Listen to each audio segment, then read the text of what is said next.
ওই দিন যে ওই দুটো বাচ্চার মা, দুই বাচ্চার মা, এই যে দুধ কেনার জন্য যে আমরা টাকা দিলাম, উনি আপনারা কি বলেছে বলেন? আসলে ধনাত্মক ব্যক্তিদের তো মন চায় ধনির উপরে, অর্থের উপরে, কিন্তু যারা অর্থ নেই তারা অল্পতেই সন্তুষ্ট। অবশ্যই। যেমন কিছু কিছু ফকির মিসকিন আছে 1000 টাকা ভিক্ষা দিলেও নিতে চায় না, কয় এটা কাগজ, অথচ 5 টাকার নোট দিলে সে খুশি মনে নিতে চায়।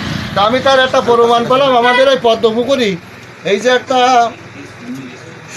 সেবা সংঘ যে একটা সংস্থা হয়েছে, আমি অনুদান দিচ্ছে, আমি এর জন্যই দোয়া করি। আমি এত অনেক প্রশংসা বা অনেক কিছু শুনেছি, অনেক ফকির মিসকিনকে এরকম অনুদান করেছে, অনেক প্রশংসা শুনেছি। তো আমার এদিনকে ডাইকে এনে, যেহেতু আমি ওদিনকে উপস্থিত ছিলাম, তাই ওরা আমাদেরকে ডেকে বলল যে একজন তার জোড়া বাচ্চা, খুব অসহায় মানুষ, তো ওনাকে হয়তো বা এই এর পক্ষ থেকে 1000 টাকা দেওয়া হয়েছে। তো উনি বলছে যে আমার এই বাচ্চা দুটো অনেক দিন ধরে আমি কষ্টের মধ্যে আছি, ভালো ডাক্তার দেখাতে পারছি না, ওই টাকাটা পাওয়ার পরের দিন আমি ডাক্তারের কাছে নিয়ে গেছি। তো যা গরিব মানুষ, সে যে খুশি প্রকাশ করেছে আর যে দোয়াও করেছে, তো ওর ওই কথা শুনে আমার ভিতরে একটা অনুতপ্ত হলো, এবং আমার ভিতরে যেন কিনা একটা যেন খুব কষ্ট লাগবে।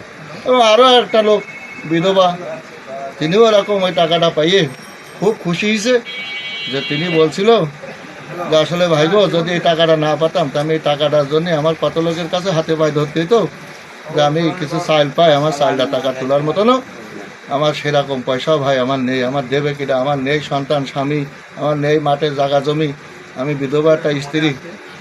আসলে এই দুটো লোকের কথা শুনে আমার মনটা খুব একটা কষ্ট লেগেছে। তো আল্লাহ তালা এই কাজের সাথে যারা সহযোগিতা করছে বা যারা এই অনুদানগুলো দিচ্ছে, আল্লাহ তালা বিনিময়ের জন্য আল্লাহ তালা নিজেই দেয়।